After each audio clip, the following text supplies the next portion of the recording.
Hi guys! So God has been telling me to make a video about food and food addiction and body image and eating disorder, kind of everything that's all tied together in that mess for a while. I pray that it blesses you. So here we go. Food is something that I struggled with starting in high school. I have like notes over here on my computer because there's a lot of information. This has been a long journey that God has brought me through, that I've been on. So I'm gonna give you a history. I'm gonna give you a brief history of how it began, and I'm gonna try and go through the timeline of my life and how my relationship with food and how it developed and how I got healed from it and how God walked me through it all. So that's sort of how I'm going to structure the video, and I hope that all of this information can help you.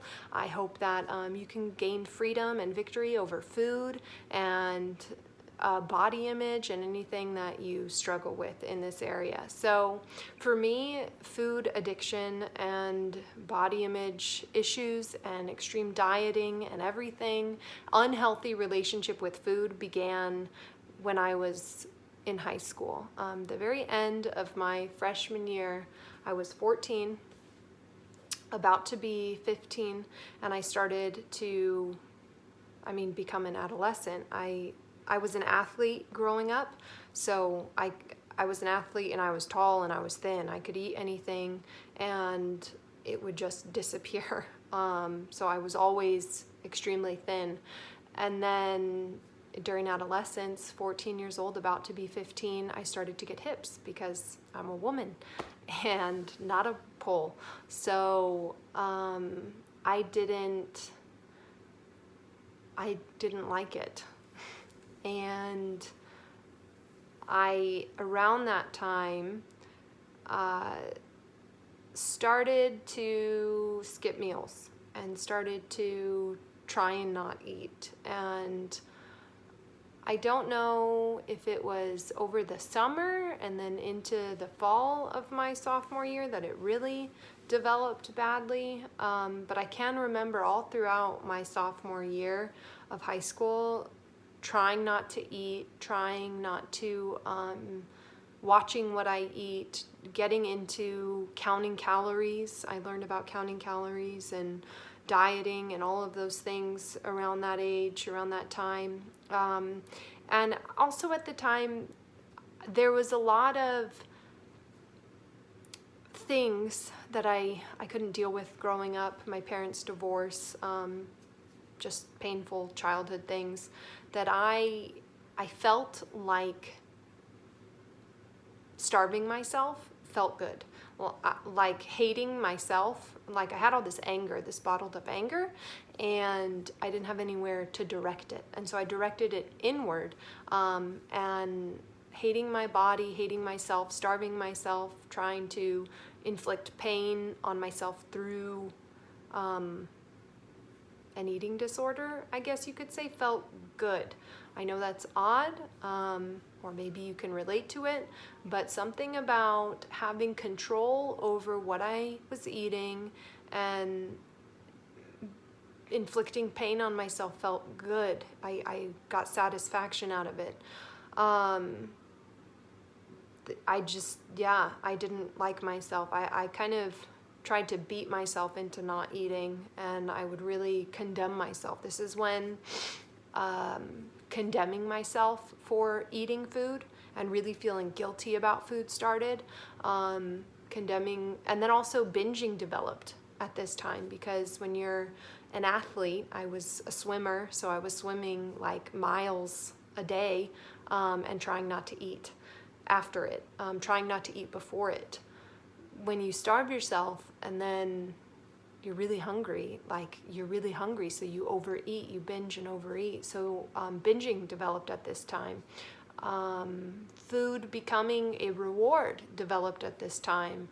In my family line, there's people who turn to food for refuge, turn to food for comfort, and I developed that habit, sugar and treats and food becoming like this thing that satisfies rather than this thing that nourishes. It becoming this reward, this treat that you get, this reward, basically, or comfort, where you turn that I saw those habits displayed or exhibited, and so I developed those habits. It was this yo-yoing or back and forth between I hate myself, I don't want to eat, I'm starving myself, to food's my reward, food's my refuge, food's where I run, I love food so much, I hate food, I hate myself, and just this back and forth and back and forth and back and forth that developed 14 turning 15, and lasted all the way through 28, almost 29. So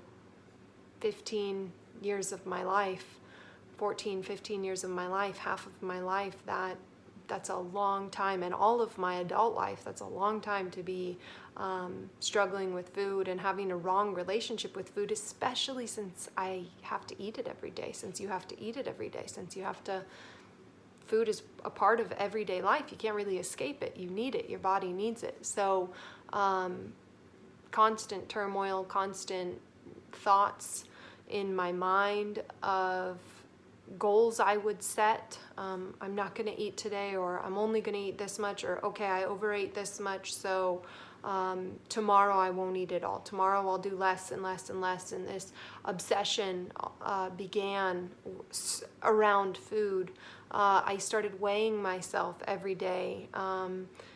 I learned tricks about when you weigh the lightest and what your true weight is. And I started actually also watching thinspo videos on YouTube, thinspiration videos, which are basically demonic and anorexics putting together a bunch of photos of other anorexics saying it's beautiful and this is what you strive towards, and kind of anorexic or bulimic techniques to not eat or to eat less. I started getting into all of that at this age, and that kind of would put unrealistic thoughts in my mind, that would put condemnation in my mind. Food became this enemy rather than it being something that was healthy for my body, that nourished my body, that worked with my body.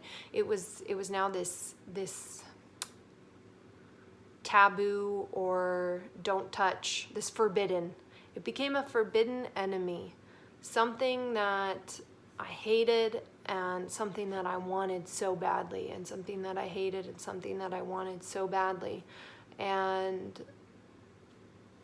at this time, and developed into adult years, was this struggle inside of myself, this constant war and obsession with what I was going to eat and what I weighed, calories, the scale, and exercise. I started tracking all of that, and what developed is an obsession with these numbers and these measurements, an obsession with how many calories I've had, an obsession with exercise, an obsession with how much I weighed, and I would let that number, those numbers, determine my mood, determine my happiness, determine my attitude, how I felt about myself that day. I mean, really, this stole so much time and so much energy from my life, being obsessed about what I eat, how much I eat, when I exercise, how much I exercise, how much I weigh, what I want to weigh by a certain amount of time. And there are multiple times in my life I got down to the weight I wanted to. But I was miserable, and I was miserable trying to stay at that weight, because it wasn't healthy. It wasn't the weight that my body and my frame needs. I was trying to be much thinner than realistic. So all of this started when I was about 15, and through college it developed into anorexia and bulimia. I would say I lived in constant cycles of anorexia, where I would eat anorexia and binging, starvation for a period of time, and then binging for a period of time. That cycle totally and completely existed in my life until last year, until January, starting January last year. Also, other things that happened throughout my journey of struggling with eating and eating disorder things. I abused laxatives, and I also abused cough medicine because one of them got food out of me and the other one suppressed my appetite. So I was actually getting into messing with kind of pills that you can take, pharmaceuticals. I mean, not real drugs, but things that alter your body. I guess pharmaceuticals in order to be thin, in order for dieting sake. So I was obsessed, and it was an obsession, and it was not of God. And it's something that God wanted to end in my life. So that's sort of the history, and that's sort of how it all started. High school, it started in high school, and I wanted to be thin. And this desire overtook me, this obsession overtook me. And also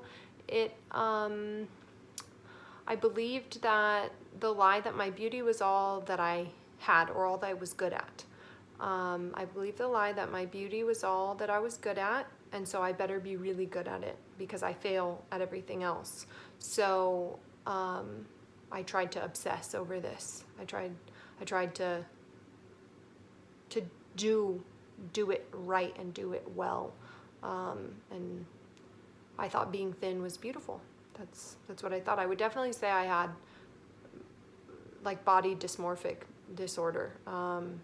I can remember one time in high school comparing myself to another girl, and I thought she was thinner than me. And I remember we were talking about our thighs, and I was like, your thighs are thinner than mine, they're thinner than mine. She said, no, they're not. And then we put our thighs next to each other, and I was like, oh wow, mine are actually thinner than yours.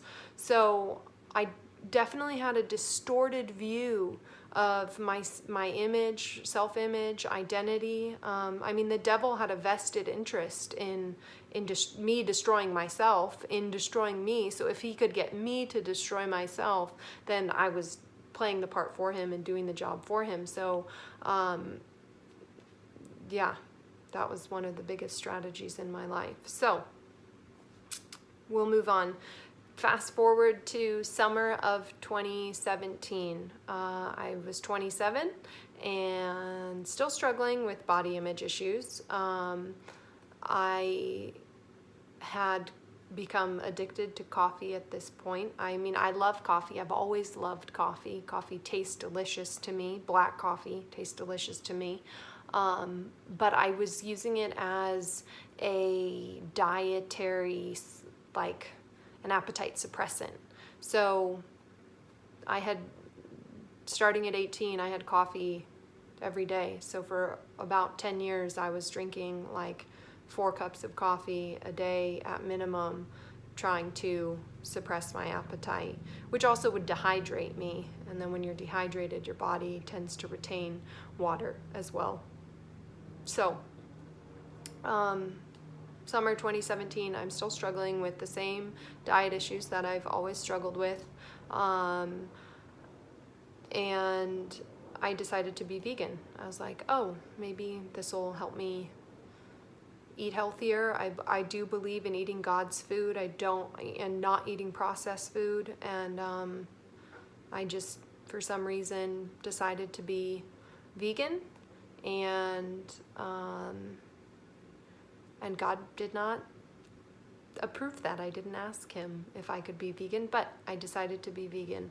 And that totally messed up my nutrition. I was not getting enough protein, and because I wasn't getting enough protein, I was overeating carbs and sugar. Sugar's vegan, but it isn't good for you. It's very bad for you. It's way worse for you than chicken. So it threw my body out of whack. Not that my body wasn't already out of balance, but that added to my body being out of balance, and I would just eat, I would eat unhealthy things that were vegan. So, I mean, it doesn't matter what diet you're on, you can find a way to still not treat your body well and still eat horrible things, junk, for fuel your body with junk, if you want. So, moving forward, fast forward, January of 18. I know that my body and body image issues are a problem. At this point, I had been a Christian for 3 years. No, 2 years. 2 years and some change. I had already gone to Brazil on a mission trip and given God my whole life, my whole heart, all of me, but I still wanted to be in control of this area. I had been in control of my diet and my body image since I was 14, so I was really not ready to surrender control to God, because what if God wanted me to be fat and happy, so to say? I didn't want that. I didn't want to be fat and happy. I didn't want to be okay with more weight on my body and basically freeing Christ to love the body he has given me. I didn't want that. I actually can remember specifically a time when I was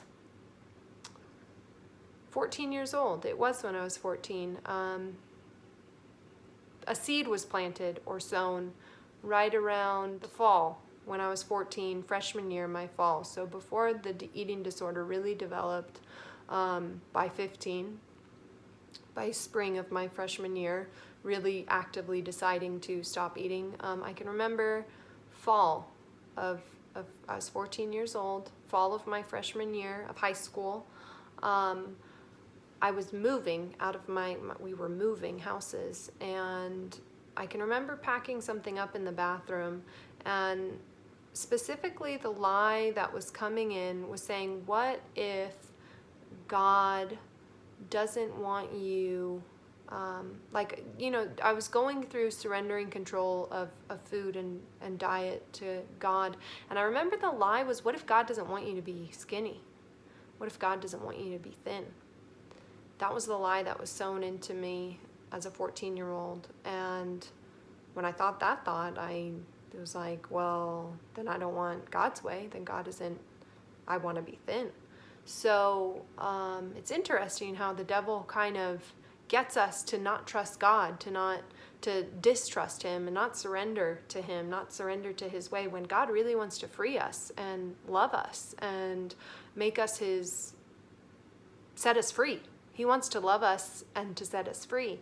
And the devil wants to put us in chains and in bondage. And that was one seed sown that really took root for a long time. What if God doesn't want you to be thin? What if God doesn't want you to be skinny? Well, then I don't trust God. And that was true. I took control of my diet from that point on and did not trust God. And I went through so many cycles of starvation and binging and dieting and exercising and starvation and binging and then hating myself for binging and then coming under even stricter rules or regulations for myself and stricter diets, and I'm going to do it and I'm going to do it, and then being condemned because I don't meet those standards, I don't meet those regulations or goals that I set for myself, and then turning to what? Food, which I was trying to avoid because God wasn't in control, because I thought I was in control, which really means the devil is in control. I was in bondage and I was enslaved to this horrible cycle. So January of 2018, back to that, God is telling me, or I'm talking to God. I know clearly that I need to give control of this area to God. I know it's not really in his control. I know it's something that is out of control and not healthy because I obsess over it. And I remember asking in the beginning of 2018 in January, saying, what would happen if I gave God control of my diet and body? And I felt like God told me, you would have strength, you would have energy, and you would have health. And I thought, okay, strength, energy, health, I want all of those things. Those are great things, because I wasn't getting the nutrition I needed, I struggled with constant exhaustion, perpetual fatigue. No matter how much coffee I drank, my body would be tired, fatigued, not strong, because I was not giving it the nutrition it needed. And I was exhausting my adrenal glands through caffeine, and my body didn't have the nutrition it needed. It couldn't heal or recover because it wasn't eating ever. It was in constant starvation mode, or it stuffed. So God told me he would give me strength and energy and health. And that was the beginning of God wearing down or working on me about time. It's time, Tessia. It's time to surrender control of your diet and your body to me. It's time to do that. God started knocking in January of 2018. So 2 years ago now. And I am totally free, and I thank God for it. I'm going to let this be a pause and a break, and so that way you can watch this in segments. And I pray that what I've shared so far can help you, this introduction to my eating disorder, and now total healing and freedom in Christ. And if you struggle with anorexia or bulimia, or just you extreme dieting all the time, or obsession with food, or a fixation with food and exercise and dieting and your body, and not liking your body and wanting to enjoy your food but feeling condemned for eating, if you struggle with any of that in any way, watch the next part. Stay tuned. I pray that God blesses you and you can get the freedom and healing in Christ that I have.